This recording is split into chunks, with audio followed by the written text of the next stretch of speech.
موضوع الدرس في أحوال الأشقياء يوم القيامة سورة فصلت تفسير ابن كثير. الحمد لله رب العالمين والصلاة والسلام على أشرف الأنبياء وسيد المرسلين سيدنا محمد وعلى آله وأصحابه أجمعين. اللهم صل على سيدنا محمد وعلى آل سيدنا محمد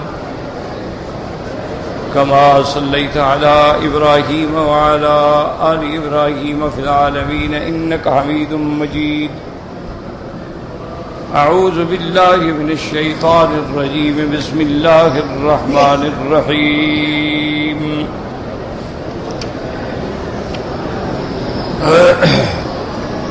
وقيضنا لهم قرناء فزينوا لهم ما بين أيديهم وما خلفهم وحق عليهم القول في قد خلت من قبلهم من الجن والإنس إنهم كانوا خاسرين. وقال الذين كفروا لا تسمعوا لهذا القرآن والغوا فيه لعلكم تغلبون. فلنذيقن الذين كفروا عذابا شديدا ولنجزينهم أسوأ الذي كانوا يعملون.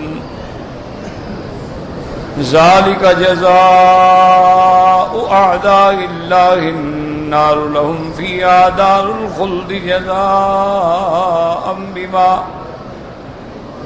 جزاء بما كانوا بآياتنا يجحدون. وقال الذين كفروا ربنا أرنا الذين أضلانا من الجن والإنس نجعلهما تحت أقدامنا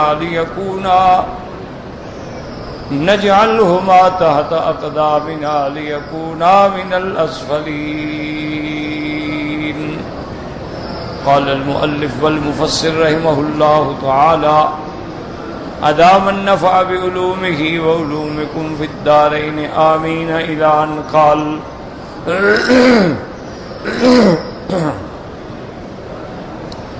يذكر تعالى أنه هو الذي أصل المشركين وأن ذلك بمشيته وكونه وقدرته وهو الحكيم في أفعاله بما قيد لهم من القرناء من شياطين الإنس والجن فزينوا لهم ما بين أيديهم وما خلفهم أي حسنوا لهم أعمالهم في الماضي وبالنسبة إلى المستقبل فلم يروا أنفسهم إلا محسنين.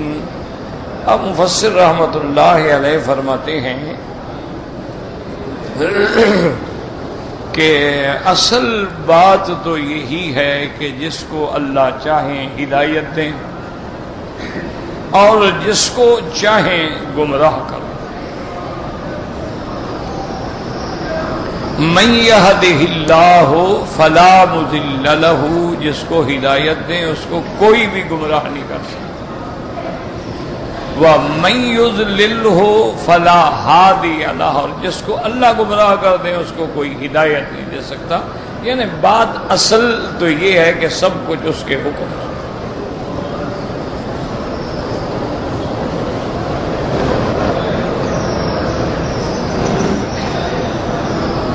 لیکن اس کے ساتھ بات سمجھیں کہ تقدیر پر ایمان لانا جو ہے وہ انتہائی اہم ہے.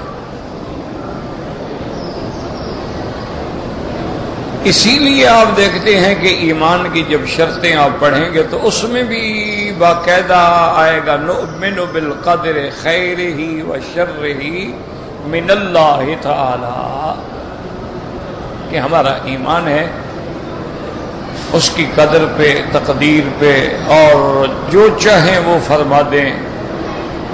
خیر کے پیدا کرنے والے بھی آپ ہیں اور شر کے پیدا کرنے والے بھی آپ ہیں. دن کو بھی آپ نے پیدا فرمایا ہے، رات کو بھی آپ نے پیدا فرمایا ہے. یہ تو ہے ایمان. اسی طرح ایک احادیث مبارکہ میں یہ بھی آتا ہے کہ تقدیر میں بحث نہ کیا کرو، کہ جہاں بھی تقدیر کا مسئلہ آ جائے تو بلا وجہ بحث نہ کریں، کیونکہ ہمارے عقول ناقص ہیں، ابھی ہم اس مسئلے کو سمجھنے کے قابل ہی نہیں، بس کو ہمارا ایمان ہے بس۔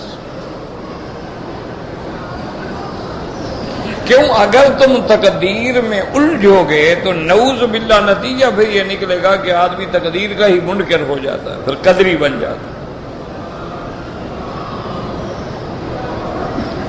یہ قاعدہ اصول ہے، آدمی اپنی حد میں رہے۔ میں طالب العلم ہوں، مجھے طالب رہنا چاہیے، ایک استاد ہے اس کو استاد رہنا چاہیے، ایک بڑا عالم ہے، مفتی ہے، مجتہد ہے، اس کو اس کے مقام پہ ہونا چاہیے۔ اب ایک طالب بھی کہے کہ نہیں جناب میں بھی مجتہد ہوں، پھر نتیجہ ہلاکت۔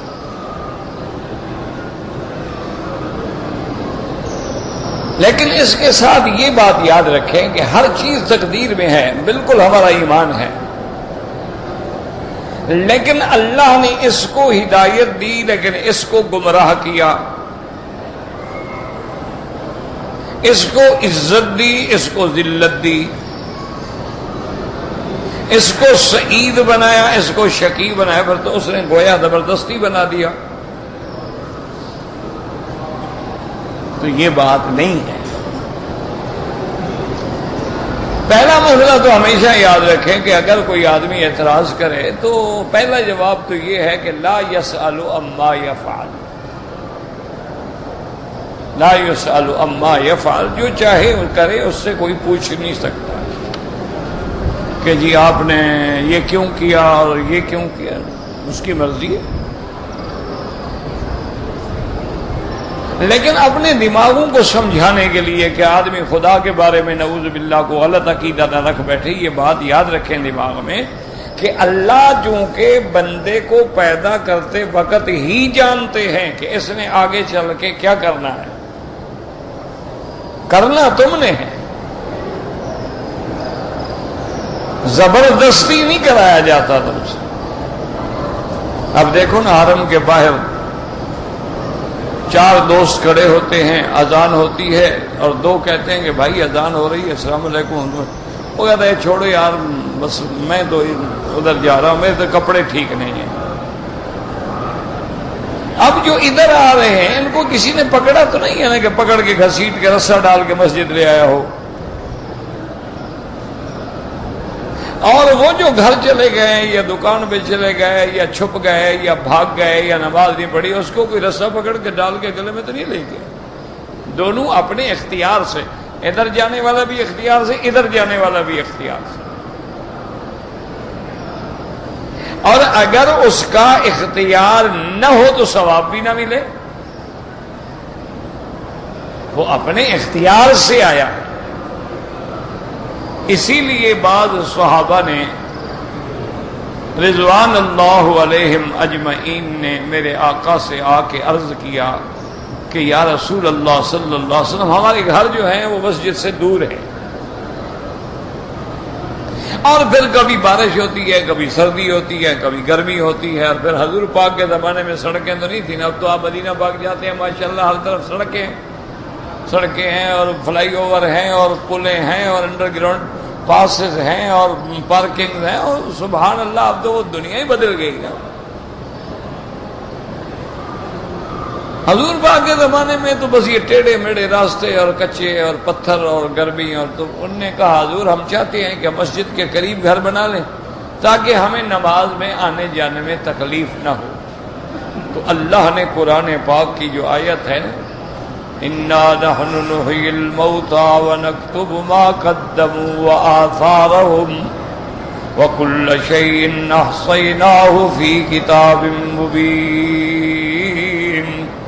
اللہ پاک نے فرمایا میرا بدری ہم ہیں جو زندہ کرتے ہیں مردوں کو، اور ہم لکھتے ہیں جو کچھ وہ اعمال صالحہ کر کے آگے بھیج چکے ہیں، اور ہم لکھتے ہیں ان کے ہر قدم کو جو وہ اٹھاتے ہیں، اور ہر چیز ہمارے ہاں کتاب میں لکھی ہوئی محفوظ ہے۔ حضور نے فرمایا لا تدخلوا، اپنے گھروں سے قریب نہ آؤ، تاکہ جتنے تم قدم اٹھاتے ہو اتنا تمہارے لیے اجر لکھا جاتا ہے۔ جتنا دور سے آؤ گے، ایک آدمی 500 قدم چلائے گا، 1000 چلائے گا، 2000، جتنا زیادہ قدم ہوں گے اتنی اللہ تبارک و تعالیٰ تمہیں زیادہ اجر عطا فرمائیں گے۔ صاحب نے کہا ٹھیک ہے یا رسول، اب ہم وہاں سے منتقل نہیں ہو، لیکن قدم تم اپنی مرضی سے اٹھاؤ گے تو ثواب ملے گا نا۔ اسی لیے جیسے کہ صحیح حدیث مبارک میں آتا ہے کہ میرے آقا رحمت دو عالم، محبوب دو عالم سیدنا محمد مصطفیٰ صلی اللہ علیہ وسلم فرماتے ہیں اتانی ربی فی احسن صورت، حضور نے فرمایا میں نے خواب میں دیکھا اللہ نے مجھے اپنی زیارت کرائی، اور اس کے بعد اللہ نے فرمایا کہ یا محمد فیما تختصم الملائکہ، جانتے ہو ملائکہ کس بات میں بحث کر رہے ہیں؟ فقلت لا ادری، میں نے کہا یا اللہ میں نہیں جانتا ملائکہ کس بات میں یہ باتیں کر رہے ہیں۔ تو فرماتے ہیں کہ اللہ تبارک و تعالی نے اپنا ہاتھ مبارک جو تھا میرے سینے پہ رکھا، جیسے اللہ کے ہاتھ کو زیبا ہے کما یلیق بشانہ، اور حضور فرماتے ہیں فوجدت، میں نے اللہ کے ہاتھ رکھنے سے اپنے سینے میں ایک ایسی ٹھنڈک محسوس کی، اور اس کے بعد سب کچھ جو تھا اللہ نے میرے اوپر کھول دیا۔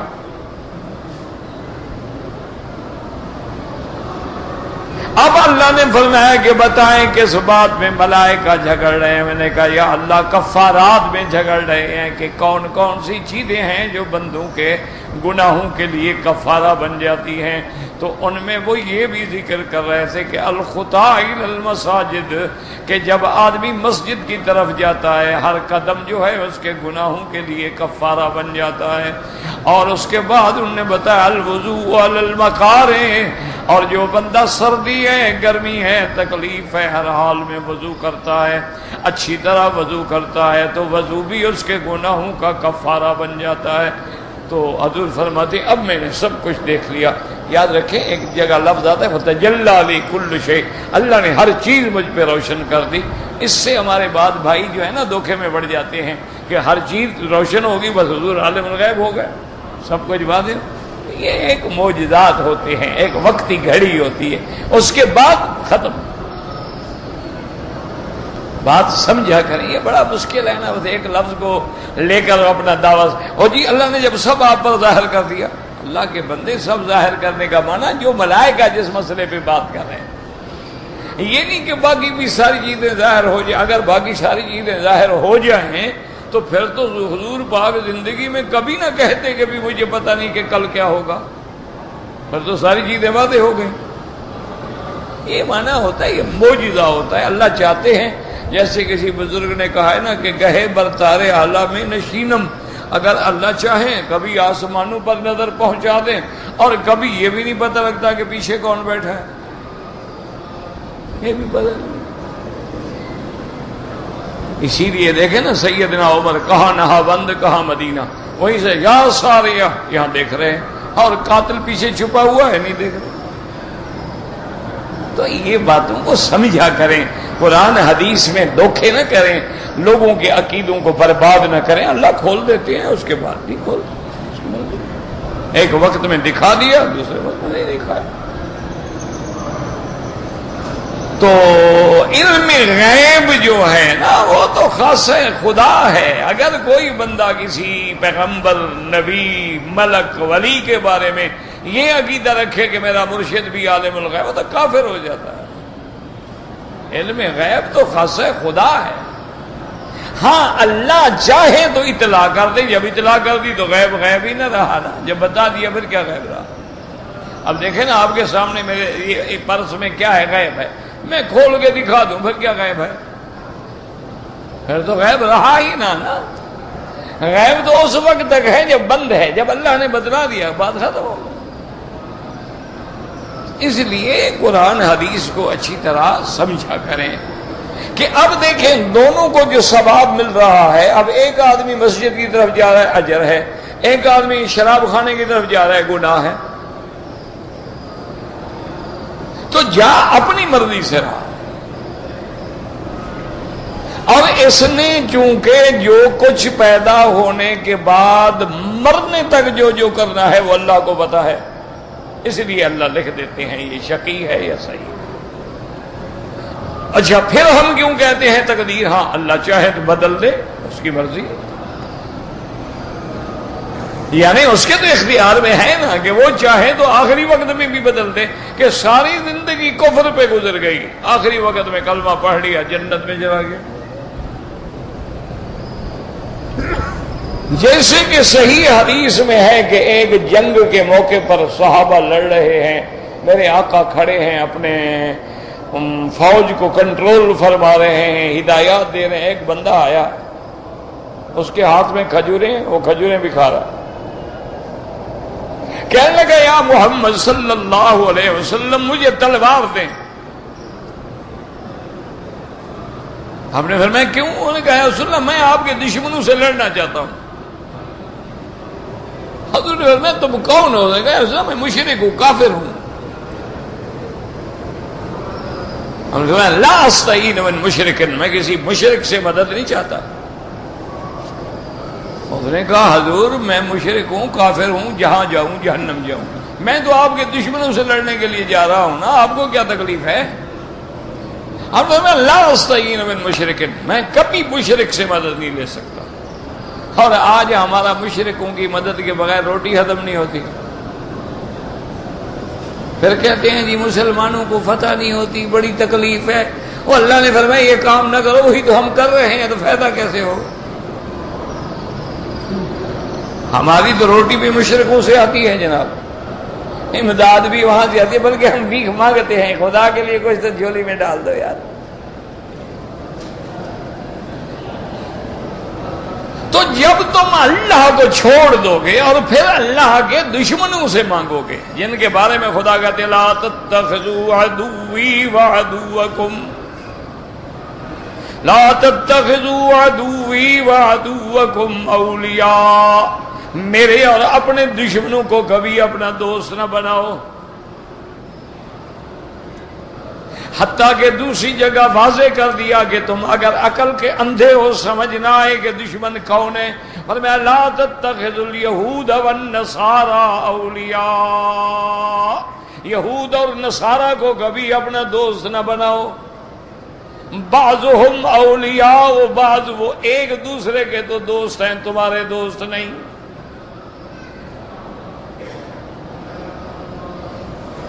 ہم تو کافروں کے لیے سب کچھ کرتے ہیں نا، جان مال سب قربان ہے، بس کافر خوش ہو جائے۔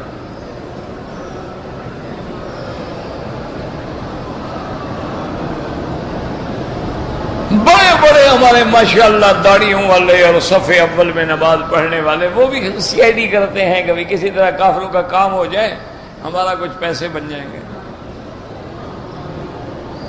انا للہ و انا الیہ راجعون۔ یہ دیکھیں شان نبوت کہ آپ نے فرمایا لا استعین من مشرک، میں مشرک سے مدد مانگوں۔ وہ چلا گیا، وہاں کھڑا ہو گیا، بہادر آدمی تھا، اس کو بھی چین نہیں آ رہا تھا، تھوڑی دیر کے بعد پھر آ گیا، حضور بھی مہربانی کریں، میں نے کہہ دیا ہے۔ پھر وہاں چلا گیا، کھجورے کھا رہا، تھوڑی دیر کے بعد پھر آ گیا، یا رسول اللہ مجھے مہربانی کریں، میں چاہتا ہوں آپ کے دشمنوں پر میں حملہ کروں۔ آپ نے فرمایا میں نے کہہ دیا ہے نا۔ آپ نے کہا یا رسول اللہ کوئی طریقہ ہے؟ آپ نے کہا ہاں ایک طریقہ ہے، کلمہ پڑھ لو، یہ تلوار لو۔ اس نے کہا اگر حضور یہی طریقہ ہے نا تو میں کلمہ پڑھتا ہوں، لا الہ الا اللہ محمد الرسول اللہ، میں مسلمان ہو گیا، میرے آپ گواہ ہیں، اب مجھے تلوار دیں۔ اب حضور نے تلوار دے دی۔ صحابہ کہتے ہیں اس شخص نے جو آ کے لڑائی لڑی ہے نا، ہمارے بڑے بڑے جو جگر والے بہادر تھے نا، دنگ رہ گئے، یہ بندہ کون ہے؟ اس کے ہاتھوں میں تو بجلیاں بھری ہوئی ہیں، جدھر جاتا ہے صفوں کی صفیں الٹ دیتا ہے کافروں کی۔ آخر لڑتے لڑتے لڑتے شہید ہو گیا۔ اب دیکھو کتنی دیر گزری، گھنٹہ 2 گھنٹے 3 گھنٹے لڑ لیا ہوگا نا، وہ 10 دن تو نہیں لڑتا رہا۔ جب حضور کو پتہ لگا، حضور نے فرمایا عاملہ قلیلا واجر کثیرا، ابھی کام تو تھوڑا کیا لیکن اجر بڑا لے گیا۔ دیکھو نا جی کیا ہے، چند گھنٹے کی محنت ہے، جان کٹائی، جنتوں کے مالک بن گئے، بات ختم۔ ساری زندگی یہ نمازیں پڑھ کے ٹکرے مارتے رہو پھر بھی پتہ تو نہیں ہے نا، اللہ کے راستے میں شہید ہوا سیدھا جنت۔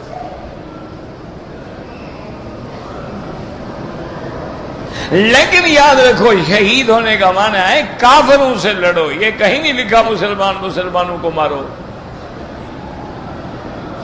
خدا کے لیے فرق کرو، جہاد کافروں سے ہوتا ہے، مسلمانوں کے خلاف جہاد ہوتا ہے۔ جس نے کلمہ پڑھ لیا تو اس کا تو دم، اس کا خون، اس کا مال، اس کی عزت تم پہ حرام ہو گئی۔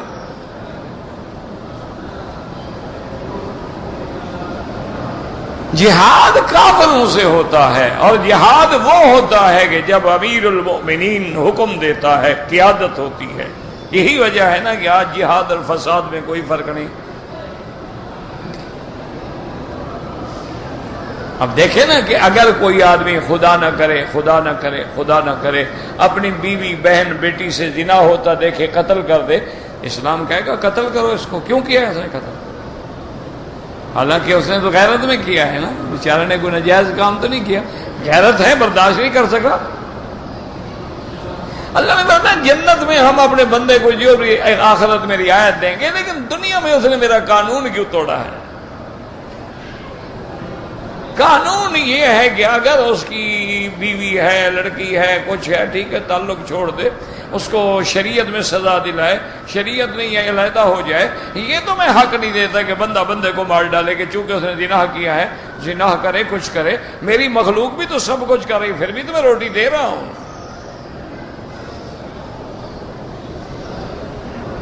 اللہ کے قانون کو نہ توڑو، مسلمانوں کو مار دینا۔ اب ایک گاڑی جا رہی ہے، اس کو جناب آپ اڑا دیں، اس میں کتنے بچے ہیں، کتنے معصوم ہیں، کتنی عورتیں ہیں، ان بیچاروں کو پتہ ہی نہیں ہوتا کہ ہم کس مصیبت میں آ گئے۔ تو اس لیے اب دیکھیں کہ اس نے کام تھوڑا کیا لیکن اجر کتنا لے گیا۔ ہاں اسی کو ہم کہیں گے ہاں یہ تقدیر ہے کہ ساری زندگی شرک پہ گزر گئی، لیکن آخری لمحے میں اللہ کی ذات نے اس کو بدل دیا۔ اسی لیے حضور فرماتے ہیں القلب بین اصابع الرحمن، انسانوں کے دل جو ہیں وہ اللہ کی انگلیوں میں ہیں، یقلبها کیف یشاء ویصرفها کیف یشاء، وہ جس کو چاہیں جدھر چاہیں پھیر دیں۔ اس لیے حضور سجدے میں بھی دعا فرماتے تھے اللہم یا مقلب القلوب، یا مقلب القلوب ثبت قلبی علی دینک، اللہم یا مقلب القلوب والابصار ثبت قلوبنا علی دینک صرف قلوبنا الی طاعتک۔ اس لیے ہم کہیں گے کہ ہر چیز تقدیر میں ہے، ورنہ آدمی کو اپنے عمل کی سزا ملتی ہے۔ لہا ما کسبت ولہم ما کسبتم، تمہیں وہ ملے گا جو تم نے کیا ہے، ان کو وہ ملے گا جو انہوں نے کیا ہے۔ اللہ کسی پر بے انصافی نہیں فرمائیں گے۔ اس لیے اللہ فرماتے ہیں وَمَا ظَلَمْنَاهُمْ وَلَٰكِنْ كَانُوا أَنفُسَهُمْ يَظْلِمُونَ، ہم نے تو ان مشرکوں پہ ظلم نہیں کیا، انہوں نے اپنے جانوں پہ ظلم کیا ہے، انہوں نے شرک کیا، انہوں نے کفر کیا، انہوں نے اللہ کی توحید کا انکار کیا، انبیاء کا انکار کیا، انہوں نے اپنے آپ کو خود جہنم کے لیے تیار کیا ہے۔ ہم نے ان کو جہنم سے بچانے کے لیے پیغمبر بھیجے، کتابیں بھیجی، رسول بھیجے، آیات بھیجی۔ تو اس لیے لیکن آخر خلاصہ کیا ہے کہ ہر چیز کس کے ہاتھ میں ہے؟ کیوں انبیاء کس نے بھیجے؟ اللہ تب آنکھیں کس نے دی؟ تو مقصد یہ ہے کہ اصل چیز تو پھر وہی آ جائے گی نا کہ جو چاہے۔ اس لیے قرآن کہتا ہے کہ جب تم کرتے ہو والذین جاہدوا فینا، جب تم ہمارے راستے میں کوشش کرتے ہو ہم بھی راستے کھول دیں، لیکن آگے کہتے ہیں وما تشاءون الا ان یشاء اللہ، اور تم کچھ بھی نہیں کر سکتے جب تک کہ اللہ نہ چاہے۔ یعنی یہ جو کچھ کر رہے ہو یہ بھی نہ سمجھنا میں کر رہا ہوں، یہ اس کی مرضی ہے۔ اللہ کے حرم میں آ گئے ہو، نماز پڑھ رہے ہو تو خوش نہ ہو، کہو الحمدللہ، شکر ہے کہ گھر آنے دیا۔ یہ نہیں، ورنہ ہمارے کئی بھائی باہر کھڑے ہوئے ہیں ماشاءاللہ، نماز ہی نہیں پڑھتے، سگریٹ بھی پیتے رہتے ہیں، اذان ہی سنتے رہتے ہیں۔ اس لیے مفسر نے سب سے پہلے یہ کہ اسی طرح جواب یعنی اللہ ہمیں سمجھاتی ہیں والذی یصل المشرکین وان ذلک بمشیتہ، یہ سب کچھ اس کی مشیت ہے، اس کی قدرت ہے، اور وہ اپنے افعال میں حکیم ہے کہ اس نے ان مشرکین کے اوپر شیاطین کو مسلط کر دیا، ورنہ اگر اللہ چاہتے تو شیطان کو پیدا ہی نہ کرتے، اللہ چاہتے تو شیطان کو طاقت ہی نہ دیتے، اللہ تبارک و تعالیٰ چاہتے تو پوری دنیا کے اندر کوئی ایک کافر بھی نہ ہوتا، لیکن پھر امتحان کیسے ہوتا، پھر ایمان اور کفر کا فیصلہ کیسے ہوتا، پھر حق اور باطل کیسے آزمایا جاتا۔ اگر ساری دنیا میں سب سچ بولنے والے ہیں تو پھر سچے کی قیمت کیا ہوتی جب تک جھوٹ مقابلے پہ نہ ہو؟ امتحان ہے کہ کذب کے مقابلے پہ صدق ہے، کذب میں ابو جہل ہے اور صدق میں ابو بکر صدیق رضی اللہ تعالیٰ عنہ، یہی تو امتحان ہے۔ فرماتی ہیں کہ پھر ہم ان پر شیطان، اور شیطان انسانوں میں بھی ہوتے ہیں، یاد رکھو جنوں میں بھی ہوتے ہیں، انسانوں کے شیطان کیسے پہچانو گے؟ علماء نے فرمایا بڑی اچھی طرح علامت ہے، اگر وہ بندہ تمہیں آ کے تاش کھیلنے پہ بلاتا ہے، فلم دیکھنے پہ بلاتا ہے، نماز سے روک دیتا ہے، گندی باتیں تو سمجھو یہ شیطان ہے، لیکن ہے انسان کی شکل میں، ہے انسان کی شکل میں، لیکن کام وہی کر رہا ہے نا جو شیطان نے کرنا۔ تو شیطان جنوں میں بھی ہوتی انسان۔ اچھا اسی طرح تمہارا ایک دوست ہے، وہ آگے کہتے ہیں بھائی چلو یار آج چلتے ہیں مکے میں، آج عمرہ کریں گے، آج طواف کریں گے، جمعہ پڑھیں گے، خطبہ سنیں گے، اور اس کے بعد شام کو تمہیں اپنی گاڑی پہ گھر بھی پہنچا دوں گا۔ تو سمجھو یہ اللہ نے فرشتہ مسلط کیا ہے، یہ ملہم ہے، الہام کر کے ہمیں ہدایت کے لیے بھیجا گیا ہے۔ تو اب آگے آپ کی مرضی ہے، شیطان سے دوستی رکھیں یا رحمان کے دوستوں سے دوستی رکھیں۔ اس لیے فرماتے ہیں فَزَيَّنُوا لَهُم مَّا بَيْنَ أَيْدِيهِمْ وَمَا خَلْفَهُمْ، اور وہ شیاطین ان کے اعمال کو ان کی نظروں میں اچھا کر کے دکھاتی ہیں، یعنی قبر پرست ہے، قبر پہ سجدہ کر رہا ہے، شیطان دماغ میں ڈالے بہت اچھا کر رہے ہو، اللہ والوں کی عزت کر رہے ہو، بزرگوں کی تکریم کر رہے ہو، قبر والا خوش ہو جائے گا، تیری سفارش کر دے گا، اللہ دماغ کے اندر ایک حلیہ بٹھا دیا ہے۔ فَزَيَّنُوا لَهُم مَّا بَيْنَ أَيْدِيهِمْ وَمَا خَلْفَهُمْ أَيْ حَسَّنُوا لَهُمْ أَعْمَالَهُمْ فِي الْمَاضِي وَبِالنِّسْبَةِ إِلَى الْمُسْتَقْبِلِ، ان کو بتاتی ہیں جو کچھ ہو رہا ہے، جو کچھ تم نے کیا وہ سب اچھا ہے، آئندہ بھی اچھا ہوگا۔ فَلَمْ يَرَوْا أَنفُسَهُمْ إِلَّا مُحْسِنِينَ، اور ان کو یہ دکھلاتی ہیں کہ تم ہر حال میں اچھے ہو، تمہارا ہر عمل جو ہے وہ اچھا ہے۔ کما قال تبارک و تعالی وَمَن يَعْشُ عَن ذِكْرِ الرَّحْمَٰنِ، جو اللہ کے ذکر سے، قرآن سے، نبی سے، حدیث سے اعراض کرتا ہے اس پہ اللہ شیطان مسلط کرتے ہیں۔ فرماتے ہیں وَمَن يَعْشُ عَن ذِكْرِ الرَّحْمَٰنِ نُقَيِّضْ لَهُ شَيْطَانًا فَهُوَ لَهُ قَرِينٌ، اور وہ شیطان اس کا ساتھی بن جاتا ہے، نظر آئے یا نظر نہ آئے۔ وَإِنَّهُمْ لَيَصُدُّونَهُمْ عَنِ السَّبِيلِ، اور وہ ان کو سیدھے راستے سے روکتے ہیں۔ وَيَحْسَبُونَ أَنَّهُمْ مُهْتَدُونَ، اور شرک کرنے کے باوجود، بدعت کرنے کے باوجود، گناہ کرنے کے باوجود سمجھتے ہیں کہ ہم ہدایت پہ ہیں۔ وقوله تبارک و تعالی وحق علیہم القول فی امم قد خلت من قبلہم من الجن والانس انہم کانوا خاسرین۔ وحق علیہم القول، کیا معنی کلمۃ العذاب؟ کما حق علی امم قد خلت من قبلہم ممن فعل کفیرہم من الجن والانس انہم کانوا خاسرین، ای استووہم وایاہم فی الخسار والدمار، اب مفسر فرماتا ہے وَحَقَّ عَلَيْهِمُ الْقَوْلُ، ان پہ اللہ کا فیصلہ ثابت ہو گیا، یقینی ہو گیا، یعنی کلمۃ العذاب جیسے ان سے پہلے جو امتیں گزری ہیں، جنوں میں بھی انسانوں میں بھی، اور جنہوں نے ان جیسے عمل کیے تھے، جیسے وہ گھاٹے میں اسی طرح یہ گھاٹے میں، جیسے وہ جہنم میں اسی طرح یہ جہنم میں، یہ اللہ کا فیصلہ ہے، کیونکہ یہ دونوں برابر ہو گئے ہیں۔ جیسے پہلے گزرے انہوں نے بھی کفر کیا، انہوں نے بھی کفر کیا، انہوں نے بھی شرک کیا، انہوں نے بھی شرک کیا، انہوں نے بھی معاصی اختیار کیے، انہوں نے بھی معاصی، تو اب ہلاکت اور گھاٹے میں بھی دونوں برابر ہو گئے۔ اب اللہ فرماتے ہیں کافروں نے ایک اور چال چلی تھی، وقال الذين كفروا لا تسمعوا لهذا القرآن والغوا فيه لعلكم تغلبون۔ وقال الذين كفروا، ایک دوسرے کو کافر نصیحت کرتے تھے، ایتواصوا فيما بينهم لا يطيعوا للقرآن ولا ينقادوا لأوامره، وہ کہتے لا تسمعوا، قرآن سنو نہ، کیا مانا؟ یعنی قرآن کی اطاعت نہ کرو، قرآن کی بات نہ مانو، قرآن جن چیزوں کا حکم دیتا ہے ان کی تعمیل نہ کرو، اور جن چیزوں سے منع کرتا ہے ان سے تم نہ روکو۔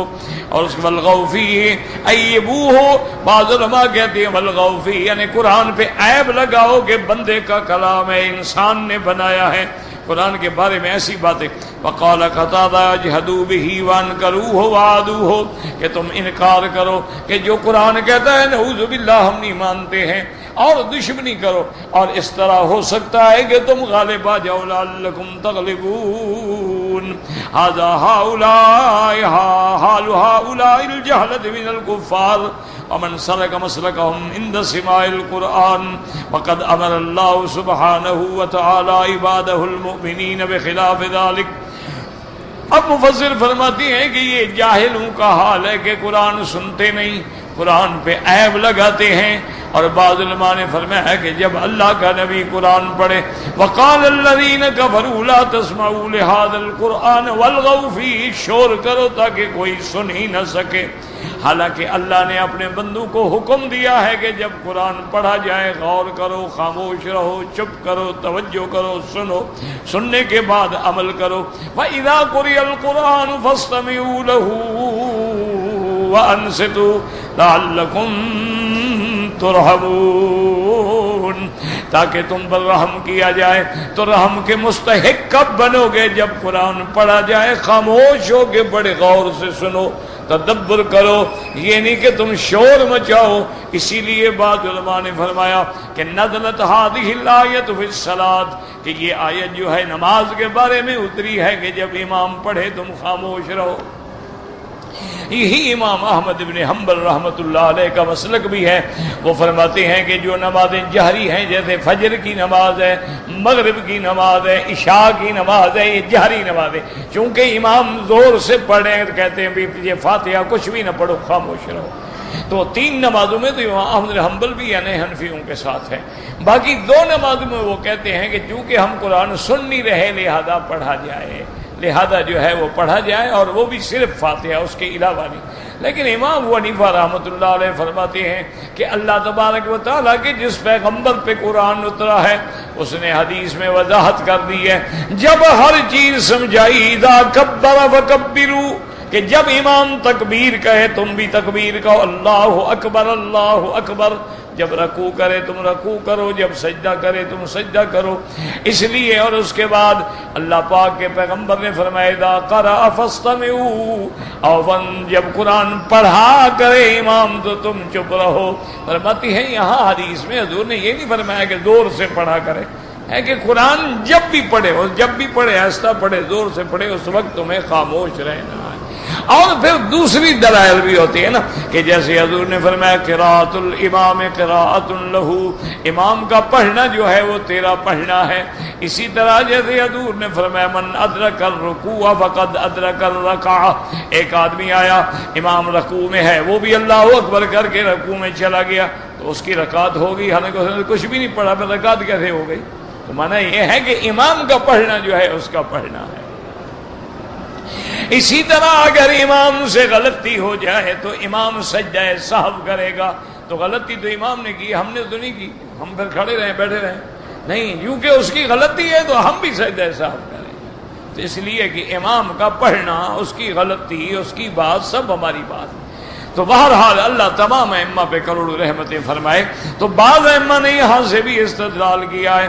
ثم قال عز وجل منتصرا للقرآن ومنتقما ممن ناداه من اہل الکفران، اس کے بعد اللہ پاک فرماتے ہیں کہ پھر ہم اپنے قرآن کی شان خود بڑھائیں گے اور قرآن کے دشمنوں سے ہم خود بدلہ لیں گے۔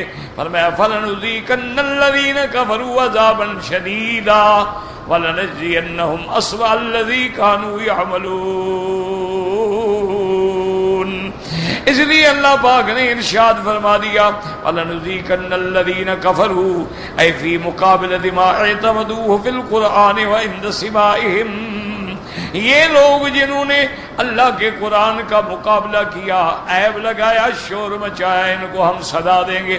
وَلَنَجْزِيَنَّهُمْ أَسْوَأَ الَّذِي كَانُوا يَعْمَلُونَ اے بِشَرِّ أَعْمَالِهِمْ وَسَيِّئِ أَفْعَالِهِمْ، چونکہ ان کے اعمال بھیڑے تھے اور ان کے افعال برے تھے، اسی لیے ان کو سزا ملے گی۔ اور وہ سزا کیا ہوگی؟ ذَلِكَ جَزَاءُ أَعْدَاءِ اللَّهِ النَّارُ لَهُمْ فِيهَا دَارُ الْخُلْدِ جزاء بما كانوا بآياتنا يجحدون۔ اللہ فرماتے ہیں اللہ کے دشمنوں کی جزا، بدلہ کیا ہے؟ جہنم، اور وہ گھنٹہ 2 گھنٹے نہیں، لہم فیہا دار الخلد، ہمیشہ جہنم میں رہیں گے۔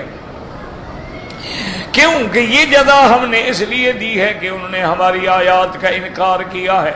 وقال الذين كفروا ربنا ارنا الذين اضلانا من الجن والانس نجعلهما تحت اقدامنا ليكونا من الاسفلين۔ اب جہنم میں کہیں گے کافر۔ قال سفیان الثوری عن سلمة بن كهيل عن مالك بن الحسين الفزاري النبي عن علي رضي الله تعالى عنه في قوله الذين اضلانا، کہ وہ دو جنہوں نے ہمیں گمراہ کیا ہے، ان دو سے کون مراد ہے؟ انہوں نے فرمایا ایک ابلیس مراد ہے اور دوسرا آدم کا وہ بیٹا جس نے سب سے پہلے گناہ کیا قتل کا، اس کے بعد پھر چل پڑا نا سلسلہ۔ اس لیے وہ کہیں گے اللہ میاں وہ تو بتاؤ نا کدھر ہیں، ہم ان کو نیچے ذرا رگڑا تو دے نا، ہم تو جل رہے ہیں، ان کو ذرا اچھی طرح جلائیں۔ یعنی ابلیس ابن آدم الذی قتل اخاہ، آدم کا وہ بیٹا یعنی قابیل جس نے اپنے بھائی کو قتل کیا تھا۔ وہکذا روى الاوفی عن علی رضی اللہ تعالی عنہ مثل ذلك وقال السدی عن علی رضی اللہ عنہ فابلیس يدعونه كل صاحب شرك وابن آدم يدعو به كل صاحب کبیرۃ فابلیس الداعی الی کل شر من شرک فما دونه۔ اب جناب حضرت علی فرماتی ہیں کہ ہر مشرک جو ہے وہ گویا ابلیس کو پکڑے گا، اور ہر گناہ والا جو ہے وہ آدم کے پہلے بیٹے کو پکڑے گا کہ بدبخت تم گناہ نہ کرتے تو آگے گناہ نہ چلتا۔ كما ثبت في الحديث ما قتلت نفس ظلما الا كان على ابن آدم الاول كفل من دمها لانه اول من سن القتل۔ حضور پاک فرماتے ہیں قیامت تک جتنی بھی کوئی ناحق قتل ہوگا اس قاتل پر گناہ جو ہے اس کا اس پہلے آدم کے بیٹے پر بھی لکھا جائے گا قتل کا گناہ، کیونکہ سب سے پہلے قتل کی بنیاد اس نے رکھی تھی۔ اب وہ کہیں گے مولا وہ دونوں ہمارے حوالے کریں، نجعلہما تحت اقدامنا، کیا مانا؟ ای اسفل منا فی العذاب لیکونا شد عذابا منا، تاکہ وہ ہمارے نیچے ہوں، زیادہ سے زیادہ عذاب بھگتیں۔ ولہذا قالوا لیکونا من الاسفلین ای فی الدرک الاسفل من النار، اور وہ جہنم کے سب سے نیچے طبقے میں۔ کما تقدم فی الاعراف فی سؤال الاتباع من اللہ تعالی ان يعذب قادتهم عذاب عذابهم، جیسے کہ سورۃ الاعراف میں آتا ہے کہ کافر کہیں گے مولا ان بڑوں نے ہمیں گمراہ کیا تھا، ان کو تو ہم سے دوگنا عذاب دیں۔ اللہ پاک فرمائیں گے قال لكل ضيف ولكن لا تعلمون. اللہ فرمائے کہ بدبختو سب کے لیے دگنا عذاب ہے لیکن تم جانتے نہیں ہو. اے انہ تعالی قد آتا کلا منہم ما یستحقہ من العذاب والنکال بحسب عملہ و افسادہ. اللہ پاک نے ہر کسی کو اس کے عمل کے مطابق سزا دی ہے. الذین کفروا وصدوا عن سبیل اللہ، وہ جو خود بھی کافر ہیں، مشرک ہیں اور لوگوں کو بھی راستے سے روکتے ہیں. زدناہم عذابا فوق العذاب بما كانوا یفسدون. اللہ فرماتے ہیں پھر ہم ان کے عذاب کو بھی دوگنا کر دیں گے. ایک تو کافر ہے، ایک کافر ہے دوسرے کو بھی اسلام سے روکتا ہے. اللہم ثبتنا علی الایمان، اللہم ارزقنا حسن الختام.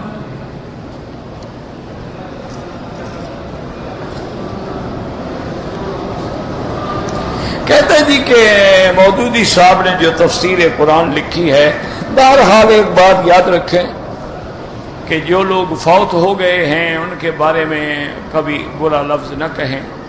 اللہ سب کی مغفرت کرے، ہم سب نے مرنا ہے اور ہر انسان سے غلطیاں ہوتی ہیں.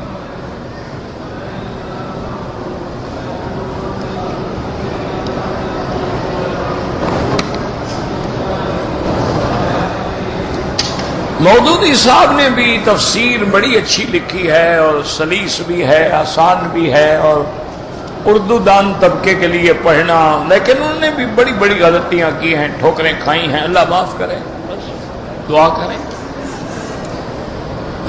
اس کی وجہ یہ ہوتی ہے، ایک بات تو یاد رکھو نا کہ آخر ڈوبتا تو وہی ہے نا جو تیرے گا. جب سمندر میں اترے ہی نہ تو کیا ڈوبے گا؟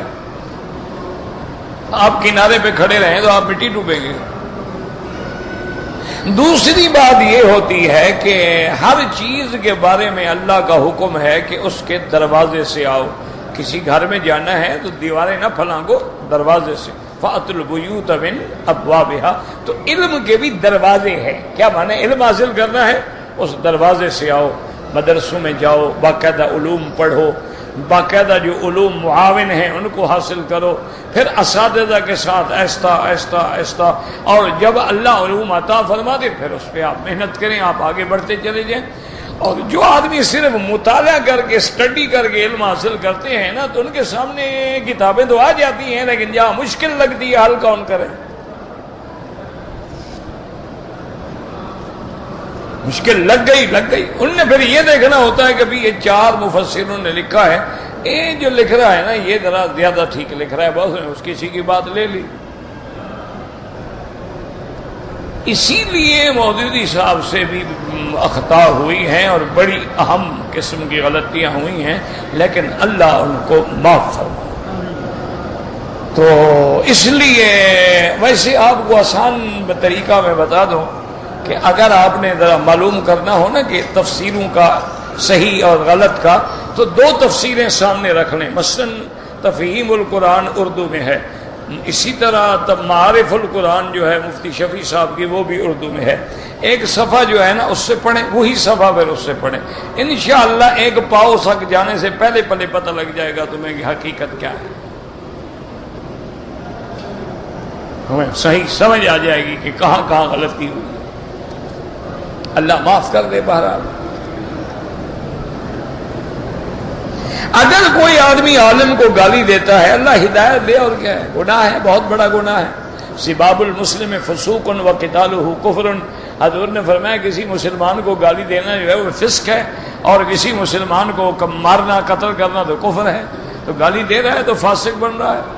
تو اللہ اس کو ہدایت دے، بس اور کیا ہو سکتا. اگر کسی بندے کے پاس ایک گاڑی ہے، گاڑی کی کوئی زکوٰۃ نہیں ہوتی اللہ کے بندے.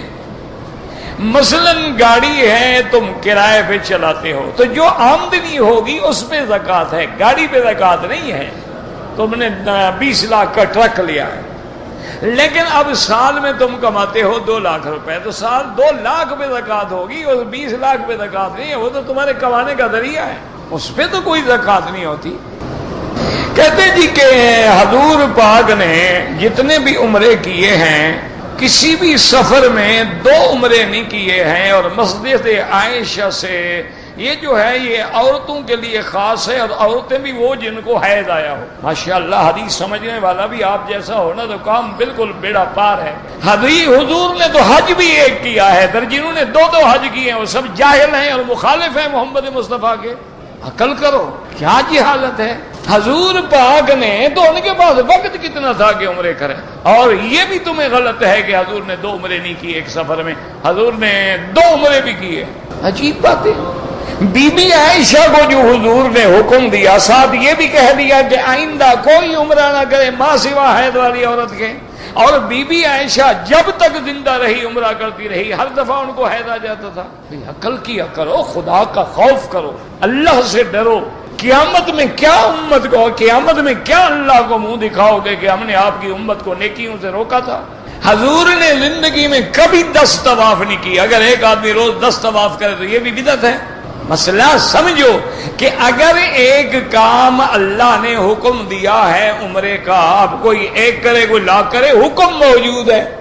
حضور پاک ایک عمرہ فرمائے 2 کریں، عمرہ کرنا ثابت ہے، لہذا اب کسی کو اللہ توفیق دیتا ہے وہ 10 کر دیتا ہے، کوئی 1 کرتا ہے، کوئی 2 کرتا ہے۔ اب ہر حاجی آتا ہے، اب آنے کے 2 دن کے بعد ہم ان کو مدینہ بھیج دیتے ہیں۔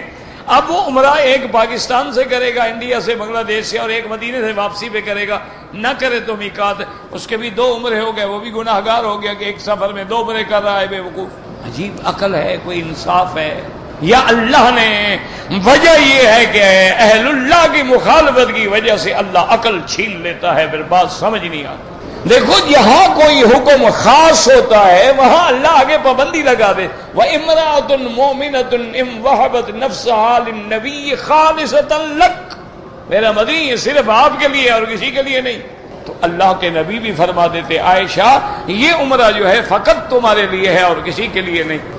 ایک مسئلہ بتا دیا گیا کہ بی بی عائشہ نے کہا کہ حضور چونکہ میں پہلے عمرہ نہیں کر سکی تو میں بھی چاہتی ہوں کہ عمرہ کے معاملے میں وہاں چلی جاؤ، چونکہ یہ جگہ قریب تھی حرم کے، یہ ہل جو ہے سب سے قریب ہے 3 میل کے فاصلے پہ، باقی سارے دور ہیں، جیرانہ ہے، عرفات ہے، شمیسی ہے، وہ تو دور ہے، سب سے قریب جگہ یہ تھی۔ انور میں وہاں جا کے احرام باندھ کے عمرہ کر، اور پھر حضرت عبداللہ ابن زبیر نے عمرہ کیا، عبداللہ ابن عمر نے عمرہ کیا۔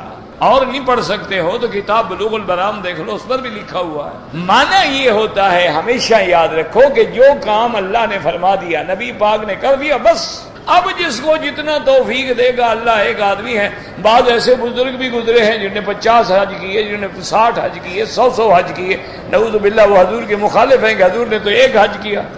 کتنے خوش نصیب ہیں آج بھی جو دن میں 10 طواف کرتے ہیں، حضور پاک نے تو دن میں کبھی 10 طواف نہیں کیے۔ معنی یہ ہے کہ جب طواف قرآن حدیث میں ثابت ہے، ٹھیک ہے، تم 10 کرو، 100 کرو، 1 کرو، ان کے بس میں ہو نا، پتہ نہیں ان کا دماغ کیوں ہے۔ عمرہ زیادہ کرو وہ بھی منع، سنت زیادہ پڑھ لو وہ بھی منع، نفل زیادہ پڑھ لو وہ بھی منع، تسبیح زیادہ پڑھ لو وہ بھی منع۔ اب کیا پتہ نہیں یہ کرانا کیا چاہتے ہیں؟ کو بھی ظہر سے پہلے 4، نہیں 2 پڑھو، 4 کی کیا ضرورت ہے؟ اور پھر جب تم مسجد میں آئے تھے بیٹھنے سے پہلے تم نے 2 سنتیں پڑھی، ہو گئی بس، خلاص، السلام علیکم۔ اور کیا پڑھنی ہے پھر؟ وہ تحیت المسجد بھی ہو گئی، وہی ظہر کی سنت بھی ہو گئی، وہ سب ہو گئی، پتہ نہیں کیا چاہتے ہیں۔ اچھا بھی میں 100 دفعہ سبحان اللہ پڑھ لوں، انہوں نے کہا 100 دفعہ کیوں پڑھ لو، 33 دفعہ پڑھو، بس زیادہ کیوں پڑھتے ہو؟ یار میں تو چاہتا ہوں 1000 دفعہ پڑھے، ہم دیکھے نا بے وقوف ہونا، حضور پاک نے تو 1000 دفعہ نہیں پڑھا۔ اللہ کے بندے خدا کا خوف کرو، یعنی امت کو ہر نیک عمل سے ہٹانا چاہتے ہو۔ ایک آدمی ہے اس کا دل کرتا ہے کہ اللہ مجھے توفیق دے، میں ہر سال عمرہ کروں، میں پاکستان سے بھی عمرہ کروں، میں مدینے پاک سے بھی عمرہ کروں، میں طائف سے بھی عمرہ کروں، میں ہر میقات سے عمرہ کروں، اللہ توفیق دے میں مسجد اقصی سے جا کے بھی عمرہ کروں۔ اس کی تمنا ہے، تڑپ ہے، وہ ہر سال اپنی جائیداد بیچارہ خرچ کر کے لاکھوں روپے آتا ہے۔ ہم کہیں گے جناب حضور پاک نے تو زندگی میں 4 عمرے کی ہیں، تم بیوقوف ہو 5ویں پہ آ گئے۔ یہ ایسی باتیں کیوں کرتے ہو؟ کیا یعنی کیا چاہتے ہو کہ امت سب کو چھوڑ دے؟ اللہ قرآن میں کہتا ہے کہ میرے دروازے پہ آؤ تو بن سور کے آؤ، اچھا لباس ٹھیک ٹھاک۔ کہتے ہیں نہیں جی وہ لباس کی ضرورت نہیں ہے، کپڑا ہو تو پھینک دو دور۔ اللہ ہدایت دے، ہم تو دعا کرتے ہیں تمہاری مرضی، تم گالیاں دو، تم بد دعا دو، ہم تو دعا کرتے ہیں کہ اللہ تمہیں سمجھ، اور اللہ تبارک و تعالی مسلمانوں کو اتحاد دے۔ اسی لیے کسی عالم نے کہا تھا نا کہ اللہ نے ہمیں بھیجا وصل کردن نام دی آمدی نئے فصل کردن نام دی. ہم اللہ ملانے کے لیے بھیجا ہے، اللہ نے توڑنے کے لیے تو نہیں بھیجا کہ لوگوں کو لڑاؤ. ہمارے ہاں جب آدمی فوت ہو جاتا ہے تو جنازے کے بعد دعا کو ضروری سمجھتے ہیں. اجتماعی دعا کے بعد قرآن لے کر مولوی صاحب بیٹھ جاتے ہیں، ہیلا کرتے ہیں. میرا بھائی بات یہ ہے کہ جنازہ خود کیا ہے؟ جب تم جنازہ پڑھتے ہو گالیاں دیتے ہو یا دعا کرتے ہو؟ اللہم اغفر لحینا و میتنا بد دعا ہے، دعا ہے.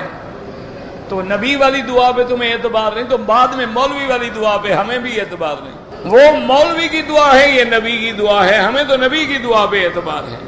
باقی ہیلا ویلا کچھ نہیں ہوتا. ساری زندگی قرآن نہ پڑھو، اوپر پھروانے سے قرآن بخشوا دے کہ اللہ نہ بھیج رہا ہوتا ہے قرآن. کیا اللہ نے مجھے پڑھا تو ہے نہیں.